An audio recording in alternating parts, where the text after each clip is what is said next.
ਤੇਰਾ ਰਾਹ ਤੱਕਾਂ ਰਾਹ ਵਿੱਚ ਬਹਿ ਕੇ ਸੋਨੇ ਦੀ ਨੱਥ ਲੈ ਕੇ। ਓ ਕਾਕਾ, ਓ ਇਧਰ ਆ।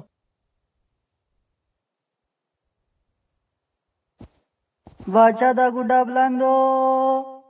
ਹਾਂ ਬਾਦਸ਼ਾਹ, ਕੀ ਗੱਲ ਆ? ਓ ਤੈਨੂੰ ਗੱਲ ਕਰਨ ਦੀ ਤਮੀਜ਼ ਕੋਈ ਨਹੀਂ? ਮੈਂ ਬਾਦਸ਼ਾਹ, ਮੈਂ ਤੇਰੀ ਖਾਲਾ ਦਾ ਵੱਡਾ ਮੁੰਡਾ ਨਹੀਂ।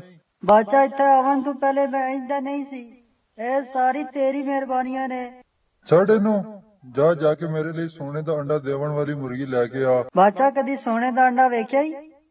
ਮਾਮਾ, ਤੇਰੀ ਪੂਰੀ ਸਲਤਨਤ ਟੋਟਲ 50 ਰੁਪਏ ਦੀ ਆ। ਮੈਨੂੰ ਨਹੀਂ ਪਤਾ, ਮੈਨੂੰ ਸੋਨੇ ਦਾ ਅੰਡਾ ਦੇਵਣ ਵਾਲੀ ਮੁਰਗੀ ਲਾ ਕੇ ਦੇ। ਉਹ ਮੈਂ ਨਹੀਂ ਕਰਨੀ ਤੇਰੀ ਨੌਕਰੀ। ਤੂੰ ਐਵੇਂ ਪੁੱਠੀ ਗੱਲਾਂ ਮੈਨੂੰ ਕਰਨ ਦਾ ਕਹਿੰਦਾ ਏ। ਜੇ ਕਿਧਰੇ ਮੇਰੇ ਹੱਥ ਸੋਨੇ ਦਾ ਅੰਡਾ ਦੇਵਣ ਵਾਲੀ ਮੁਰਗੀ ਚੜ ਗਈ, ਤੇਰੇ ਕੋਲੋਂ ਮੈਂ ਆਪਣੀ ਮੱਝਾਂ ਨਵਾਵਾਂਗਾ।